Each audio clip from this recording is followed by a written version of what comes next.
All right, so will the Vikings beat the Giants as a game that I think is actually very fascinating? The more I look into it, the more excited I get about this game. Some very interesting things I will talk about in this video once we get into the film and all that stuff. But first, let's talk about what happened the last two times these two teams played and how the Vikings offense attacked the Giants defense. Also should mention, I've already talked about the other side of the ball. It's a video I made previously in the week. It's on this channel. Definitely check that out. But, you can check it out after the fact if you want to. Let's get into this video. First, the box score stats from the first time they played.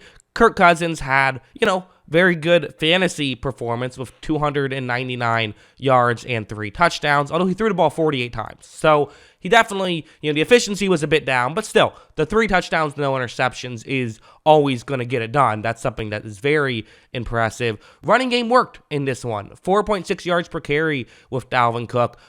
Madison on 4 carries had 4.2 yards per carry. So, the running game has not always worked for Minnesota, but it did work in this one. And also, Justin Jefferson and TJ Hawkinson were the offense in this game. I mean, the next closest was KJ Osborne, who's a nice player, had a really good season for them, but still, he only had 17 yards in this game.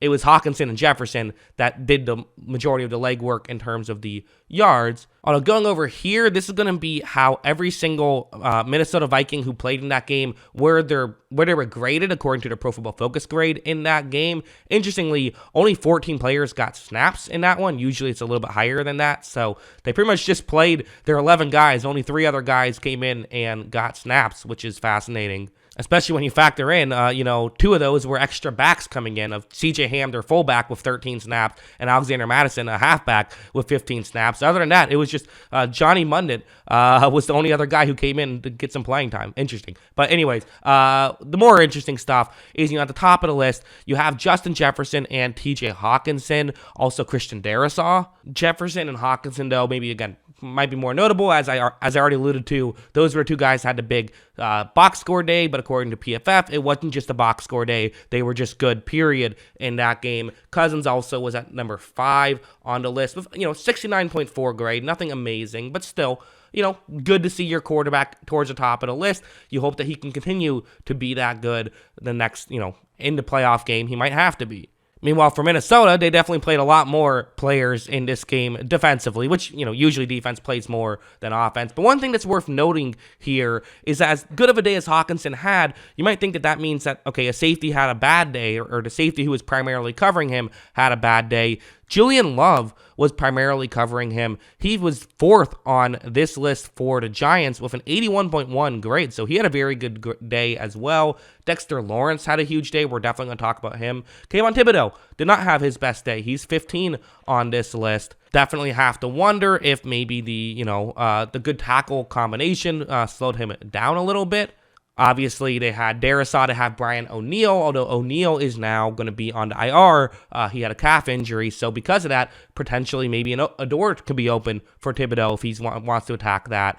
A couple other players had some tough days. Fabian Moreau, a cornerback, and linebacker Micah McFadden, So, anyways, that's kind of what all that says, but let's get into the film. Let's start off with this play because I want to talk about the battle that I expect to see happen. This is definitely something to look forward to, is the Julian Love versus TJ Hawkinson battle. And if they can shut Hawkinson down, we saw how big of an impact he had in that first matchup. If he can shut him down, it could be a very fascinating matchup the second time they play. And that could really probably be what could win the game for the Giants if he can do it. Where on this play, it's man coverage. You see the route that Hawkinson is running. Tough route to cover. Watch as when Cousins takes the snap. You see that right here.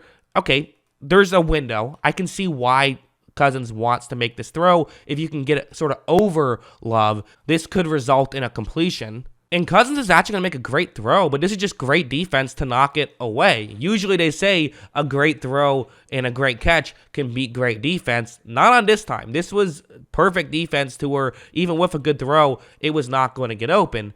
But that's not the way it works every time. Like heading over here, it's going to be a bit more of a difficult task for Love as they're essentially running a rub route right here, having 2 receivers essentially just try to create traffic, make it more difficult for Love to get in position to cover Hawkinson's the guy who's going to be running a route that'll eventually get closest towards the sideline. Watch as when this play begins, Hawkinson does eventually start to get over. Again, you can see where this window could work.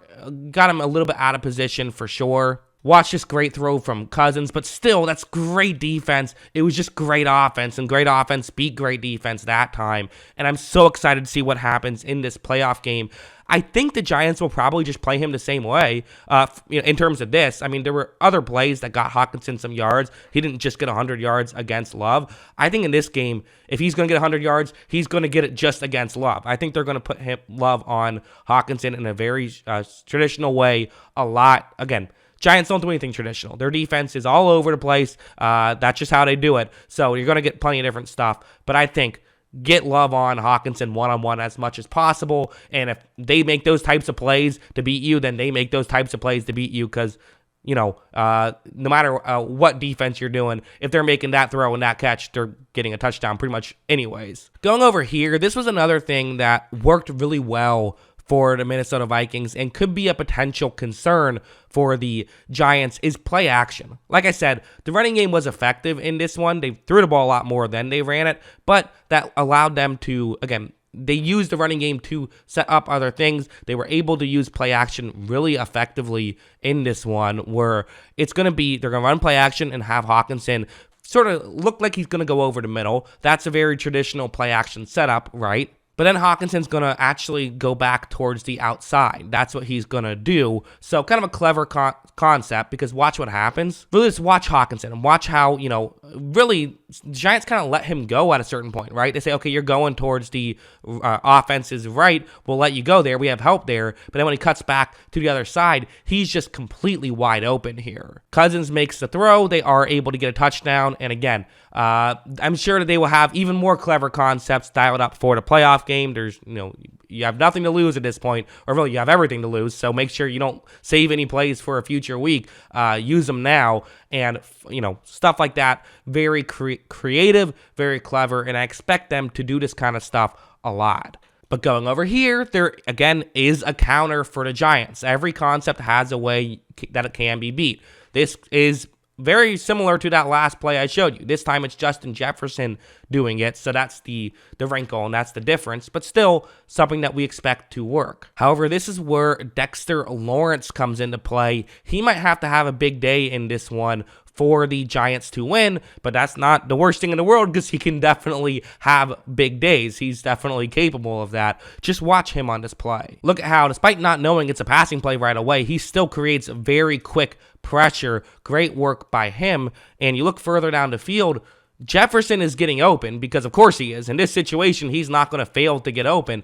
Jefferson is getting open. This should be a big chunk play. But the question is, with a play action, takes a little bit longer to develop. And if you can get this quick pressure that Lawrence is getting, that can really make things struggle. Cousins' throw is just off because he was disrupted by the pressure and they were not able to get that big chunk play. Jefferson's upset about the missed throw, but it's really less about the throw and more about the pressure. And if Dexter Lawrence can do that on a couple of key plays, that could be what the Giants need. So, okay, prediction time. So, the Giants defense on the season gives up 2.08 points per drive.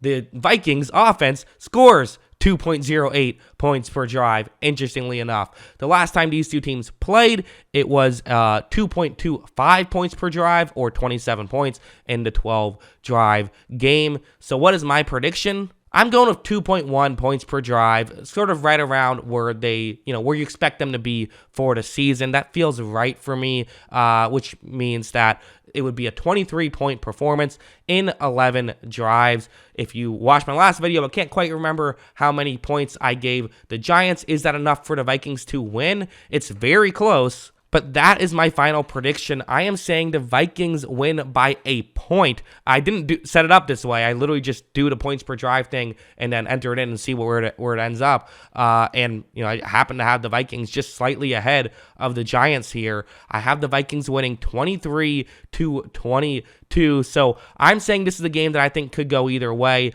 I do think both offenses will have a solid day in this one, and it could come down to who makes the most mistakes. That really could be a factor. If a turnover or two goes the other way, I think that would be enough to change the game. But yeah, that's what I think about this. What do you guys think? Let me know in the comments below. Always love hearing from you. And of course, as always, thanks for watching.